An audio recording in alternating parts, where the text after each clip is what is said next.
जय श्री कृष्ण। आप सभी का हमारे YouTube चैनल पुष्टि हृदय में स्वागत है। इस वीडियो के द्वारा हम हमारे चैनल पर श्रीमद् भागवत महापुराण और सुबोधिनी जी प्रारंभ करने वाले हैं। मैं आशा करती हूँ कि आप सभी को मेरा ये प्रयास अच्छा लगेगा, लेकिन अगर आपको कहीं भी कोई भी त्रुटि लगे तो आप मुझे ज़रूर बताइएगा। इससे मुझे भी अपनी गलती जानने का और कुछ नया सीखने का अवसर मिलेगा।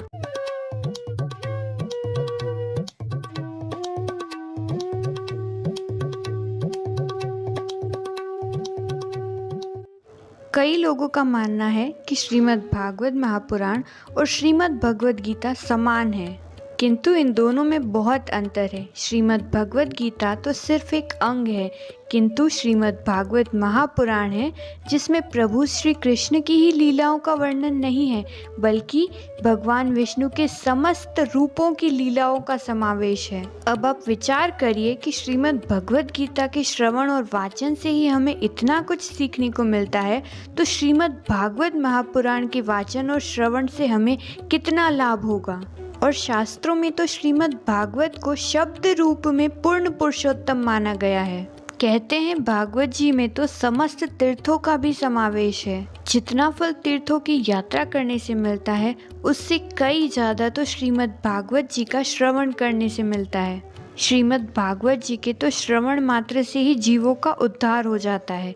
आचार्य श्री और गुरु भी हमेशा कहते हैं कि देवताओं के पास तो समुद्र से निकलने वाला अमृत है, असुरों के पास संजीवनी विद्या है, किंतु मनुष्य के पास तो श्रीमद् भागवत स्वरूप भक्ति का कथा अमृत है, जिससे स्वयं पूर्ण पुरुषोत्तम की शरण प्राप्त होती है। और शास्त्रों में तो श्रीमद् भागवत की तुलना उस अमृत के समान की है जो कि देवताओं को भी दुर्लभ है। कहते हैं श्रीमद् भागवत जी का नित्य पाठ करने से ही स्वर्ग में रहने वाली कपिला गाय को दान करने जितना फल मिलता है। जो मनुष्य नित्य ही भागवत कथा का श्रवण और वाचन करता है और भागवत शास्त्र की पूजा करता है, उसे यम का भी कोई भय नहीं रहता और उस पर कली का भी वश नहीं चलता। और श्रीमद् भागवत तो सुनने मात्र से ही मनुष्य समस्त पापों से मुक्त होकर मोक्ष को प्राप्त करता है। पुष्टि मार्ग में भी भक्त को प्रभु की शरण में ले जाने हेतु आचार्य श्री महाप्रभु जी ने श्रीमद् भागवत पर टीका लिखी है। टीका यानी कि व्याख्या। पुष्टि मार्गीय वैष्णवों के लिए भी सुबोधिनी जी अति महत्वपूर्ण है। और स्वयं प्रभु कहते हैं कि जिस प्रकार एक बछड़ा गाय के पीछे पीछे चलता है, उसी प्रकार जो भी वैष्णव भागवत कथा श्रवण करने जाता है, प्रभु स्वयं उसके पीछे पीछे जाते हैं। प्रभु ने अलग अलग समय काल में अलग अलग असुरों के वध के लिए कई अवतार लिए। उसी प्रकार वाणी रूप असुर जो कि श्राप बनकर राजा परीक्षित को मिला था, तो प्रभु ने भी भागवत स्वरूप वाणी रूप में अवतार लिया है। आचार्य श्री ने भी श्रीमद् भागवत के 12 स्कंद प्रभु के अंग माने हैं, क्योंकि श्रीमद् भागवत तो स्वयं साक्षात प्रभु है। हमारे ऋषियों, महर्षियों, आचार्यों, गुरुओं आदि ने भक्ति की शुरुआत किस प्रकार से करनी चाहिए, उसका उत्तर सरल भाषा में इस प्रकार से बताया है। वे कहते हैं कि जिस भी स्वरूप की भक्ति कर रहे हैं या सेवा कर रहे हैं, पहले उस स्वरूप को पहचानना आवश्यक है। इसके लिए शास्त्र का वाचन और श्रवण करो, फिर सेवा आरंभ करो, जिससे कोई भी मनुष्य शास्त्र के विपरीत बात करके हमें अपने भक्ति के मार्ग से भटका न सके। और इसीलिए श्रीमद् भागवत महापुराण के वाचन और श्रवण से पहले श्रीमद् भागवत के महात्म्य को जानना आवश्यक है। हम भी पूर्ण पुरुषोत्तम प्रभु को नमस्कार करके उनके चरणों में वंदन करते हैं और श्रीमद् भागवत महात्म्य के प्रथम अध्याय को आरंभ करते हैं। जिस समय श्री सुखदेव जी का यज्ञोपवीत संस्कार भी नहीं हुआ था, तभी वे अकेले संन्यास लेने हेतु घर से निकल पड़े थे और उनके पीछे पीछे उनके पिता व्यास जी भी विरह में उन्हें पुकारते रहे। तब मार्ग में वृक्षों ने जब व्यास जी की आवाज़ सुनी, तब उन्होंने व्यास जी से कहा कि हम भी बीज रूप से वृक्ष बने हैं, हम पर भी फल लगते हैं, किंतु उन फलों का सेवन हम स्वयं नहीं करते, वे संसार के लिए हैं, प्राणी मात्र के लिए। तो हे मुनि, आपका पुत्र भी आपके वर्षों की तपस्या का फल स्वरूप है, उन्हें भी संसार के उद्धार के लिए जाने दीजिए। श्रीमद् भागवत का आरंभ नैमिषारण्य में 88,000 ऋषियों के समक्ष 1,000 वर्ष चलने वाला यज्ञ प्रारंभ हुआ। और यज्ञ प्रारंभ होने में अभी समय था तो सभी भगवत सत्संग करने लगे। वहीं पर भागवत कथा के वाचन हेतु सूत जी को आमंत्रित किया गया। तभी सूत जी के समक्ष शौनक जी ने प्रश्न किया कि जीवन में विवेक कैसे आए, भक्ति ज्ञान और वैराग्य से प्राप्त विवेक की वृद्धि कैसे हो, और इस कलयुग में प्राणी मोह माया से मुक्त कैसे हो, और प्रभु श्री कृष्ण की शरण कैसे प्राप्त करे, और जीवों के उद्धार का सर्वश्रेष्ठ उपाय क्या है। हे सूत जी, आप हमें ऐसा कोई साधन बताएं जो अधिक कल्याणकारी हो और भगवान का दुर्लभ नित्य वैकुंठ धाम तक ले जाए। तभी सूत जी कहते हैं कि शौनक जी, तुम्हारे हृदय में प्रभु के प्रति अति स्नेह है, इसलिए मैं तुम्हें संपूर्ण शास्त्रों का निष्कर्ष सुनाता हूँ जो जन्म और मृत्यु के भय को नाश कर देता है और सीधे ही प्रभु की शरण में ले जाता है। यह कथा श्री सुखदेव जी महाराज ने कलयुग में जीवों के उद्धार हेतु कही थी। और जब सुखदेव जी ने राजा परीक्षित को कथा श्रवण करवाना आरंभ किया, तभी आकाश में सभी देवता प्रकट हुए और हाथ में अमृत का कलश लेकर आए और सुखदेव जी को कथा अमृत के बदले अमृत कलश देने लगे। तब सुखदेव जी ने देवताओं को कथा का अनाधिकारी जानकर उन्हें कथा अमृत का दान नहीं किया। हे शौनक जी, यह कथा तो देवताओं को भी दुर्लभ है।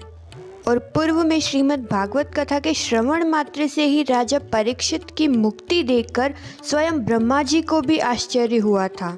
तभी शौनक जी प्रश्न करते हैं कि सांसारिक प्रपंचों से दूर रहने वाले और सभी लोकों में विचरण करने वाले नारद जी का सनकादि ऋषियों से मिलन कहाँ हुआ। तब सूत जी शौनक जी से बोले कि मैं तुम्हें एक भक्तिपूर्ण कथा सुनाता हूँ जो सुखदेव जी महाराज ने अपना अनन्य शिष्य समझकर मुझे सुनाई थी। एक दिन विशालापुरी में चारों ऋषि सत्संग के लिए आए। वहाँ उन्होंने नारद जी को देखा। तभी सनकादि ने पूछा कि हे देवर्षि, आप इतनी चिंता में क्यों हैं और आपका आगमन कहाँ से हो रहा है, और आप इतने व्याकुल होकर जल्दी जल्दी में कहाँ चले जा रहे हैं। तभी देवर्षि नारद उत्तर देते हुए बोले, मैं तो पृथ्वी लोक को सबसे उत्तम लोक समझकर आया था और यहाँ कई तीर्थों के दर्शन किए और विचरण करता रहा, किंतु मुझे कहीं भी शांति नहीं मिली। इस अधर्मी कलयुग ने तो सारी पृथ्वी को पीड़ित करके रखा है। यहाँ तो सत्य दया धर्म कुछ भी नहीं है। स्त्री पुरुषों में कलह है, लोभ से कन्या का क्रय विक्रय किया जा रहा है। आश्रमों, तीर्थों और पवित्र स्थानों पर तो अधर्मियों का राज है। सभी अपने धर्म के विरुद्ध कार्य कर रहे हैं। इसी तरह कलयुग के दोष को देखता हुआ जब मैं यमुना जी के तट पर पहुंचा, जहां पे पूर्ण पुरुषोत्तम प्रभु श्री कृष्ण ने अनेकों लीलाएं की थी, वहां पर भी मैंने ऐसा दृश्य देखा कि मुझे बहुत ही बड़ा आश्चर्य हुआ। वहां पर एक युवती दुखी मन से बैठी हुई थी और विलाप कर रही थी, और उसके पास दो वृद्ध पुरुष अचेत अवस्था में पड़े जोर जोर से सांस ले रहे थे। वह युवती उनकी सेवा करती और उन्हें चेतना में लाने का प्रयास करती। वह तो दुखी मन से दसों दिशाओं में परमात्मा को खोज रही थी। उसके चारों ओर सैकड़ों स्त्रियां पंखा जल रही थी और बार बार उसे समझा रही थी। दूर से मैं भी यह दृश्य देखकर कौतूहलवश उसके पास चला गया और मुझे देखते ही वह युवती खड़ी हुई और व्याकुल होकर कहने लगी, हे महात्मन, आपके दर्शन से तो संसार के सभी पाप नष्ट हो जाते हैं, तो कृपा करके आप मेरी चिंता को भी नष्ट कर दीजिए। तभी नारद जी कहते हैं कि मैंने उस स्त्री से पूछा, देवी तुम कौन हो, और ये दोनों पुरुष जो अचेत अवस्था में पड़े हैं ये कौन हैं, और विस्तार से अपने दुख का कारण बताओ। तब उस युवती ने कहा कि मेरा नाम भक्ति है, ये ज्ञान और वैराग्य नामक मेरे पुत्र हैं, और ये देवियाँ जो मेरी सेवा कर रही है वे गंगा जी आदि नदियाँ हैं। अब मैं विस्तार से अपनी कथा कहती हूँ। मैं द्रविड़ देश में उत्पन्न हुई और घोर कलयुग के प्रभाव से अलग अलग देशों में पाखंडियों ने मुझे अंग भंग कर दिया। चिरकाल तक इसी अवस्था में रहने के कारण मैं और मेरे पुत्र दुर्बल और निस्तेज हो गए, किंतु जब से मैं वृंदावन आई तब से पुनः परम सुंदरी रूपवती नव युवती हो गई, किंतु सामने पड़े मेरे ये दोनों पुत्र अचेत अवस्था में सांस ले रहे हैं। अब आप ही बताएं महात्मन कि मैं इनकी माता होकर भी युवती अवस्था को प्राप्त हुई, किंतु मेरे दोनों पुत्र वृद्ध निस्तेज अवस्था में पड़े हैं। हम तीनों तो हमेशा ही साथ साथ रहने वाले, फिर यह विपरीतता क्यों? तब नारद जी उन्हें दिलासा देते हुए कहते हैं कि हे देवी, मैं अपने हृदय में ज्ञान दृष्टि से तुम्हारे संपूर्ण दुख का कारण देखता हूँ। सूत जी कहते हैं कि नारद जी ने एक क्षण में ही इसका कारण जान लिया और उनसे कहा, हे देवी, यह घोर कलयुग है। इस समय सदाचार, योग, तप आदि लुप्त हो गए हैं और यह पृथ्वी अन्याय सहते हुए शेष जी के लिए भी भार रूप बढ़ती जा रही है। किसी को भी तुम्हारे पुत्रों के साथ तुम्हारा दर्शन नहीं होता। यह वृंदावन धाम तो साक्षात प्रभु का धाम है, जहाँ भक्ति सर्वत्र है, इसलिए तुम तरुण अवस्था को प्राप्त हुई, किंतु तुम्हारे दोनों पुत्र ज्ञान और वैराग्य का यहाँ कोई मोल नहीं, इसलिए ये वृद्धावस्था को प्राप्त हैं। तब देवी भक्ति कहती है कि राजा परीक्षित ने इस पापी कलयुग को रहने ही क्यों दिया और श्री हरि ने भी यह अधर्म कैसे देख लिया? तब नारद जी बोले, हे देवी, यदि तुमने मुझसे यह प्रश्न पूछा है तो मैं इसका अवश्य ही उत्तर दूंगा। जिस दिन प्रभु श्री कृष्ण इस भूलोक को छोड़कर अपने परम धाम को पधारे, उसी दिन यहाँ पर कलयुग आया और दिग्विजय के समय राजा परीक्षित की दृष्टि पड़ने पर कलयुग दीन के समान उनकी शरण में आया। तब राजा परीक्षित ने मन में विचार किया कि जो फल तपस्या, योग और समाधि से भी नहीं मिलता, कलयुग में वही फल केवल श्री हरि के कीर्तन और श्री हरि के नाम से ही मिल जाता है। और कलयुग में उत्पन्न होने वाले जीवों के सुख का विचार करते हुए उन्होंने कलयुग का वध नहीं किया और अब धरती पर कलयुग का प्रभाव बढ़ता ही जा रहा है और पृथ्वी पर अधर्म और प्रतिकूल कार्यों में वृद्धि हो रही है।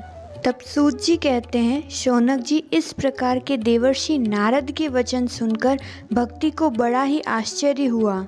तब भक्ति ने देवर्षि नारद से कहा कि हे देवर्षि, आप धन्य हैं और मेरा सौभाग्य है कि मुझे आपके दर्शन करने का अवसर प्राप्त हुआ। केवल एक बार आपका उपदेश धारण करके राजकुमार प्रहलाद ने माया पर विजय प्राप्त कर ली थी।